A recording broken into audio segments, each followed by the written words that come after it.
રિક્ષા ક્યારે મળશે? ભાઈ હા, બોલો સરદાર બેન. કોલોની જવાનું. ક્યારે જવું છે? અત્યારે જવું જ છે. હા તો હવે કેટલા 40 લેશો? 40 રૂપિયા. પાછું આવવાનું છે તો ઈ પ્રમાણે કયો. હા તો વાંધો નહીં, હાલે 80 રૂપિયા. 70 આપી દે, 70 રૂપિયા. 70 આપી દો. હા, હાલો. હાલો. ભાઈ ભાડું હું તમને પાછી આવીશ ત્યારે આપી દઈશ. હા, હાલશે તો ને? વળતી વખતે અત્યારે મારી આપી પાસે આપો. હા, વળતી વખતે આખું ભાડું આપી દઈશ તમને. અહીંયા ઉતરવાનું ને તમારે? હા બસ અહીંયા રાખજો ગેટ પાસે જ. હાલો ઉતરી જાઓ. હા આવો હાલો, હું રાહ જોઉં છું. હા હો ને? હા હા હા. આ ભાઈ ઓલા એક બેન નું જોવો ને યાર.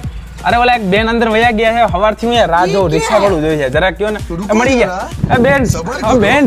અલે પૈસા તો આપો, તમે કહેતા હતા કે રિટર્ન માં પૈસા આઈને તમે આવ્યા ય નહીં યાર. અરે કીધું તો તું કે પાછી આવીશ ત્યારે આપી દઈશ રિટર્ન માં. તો હાલો પાછા, હું રાહ જોઉં ક્યારનો યાર. હાંજ પડી ગયા, જોવો તો ખરા. અરે મારે તો 4 દિવસ રોકાવાનું છે, 4 દિવસ પછી જવાનું છે. હું તો ત્યારે જ આપીશ હો પૈસા તમને. જો જાતા નહીં, 4 દિવસ તમારે અહીંયા જ રહેવાનું છે, અહીંયા જ ઊભા રહેજો.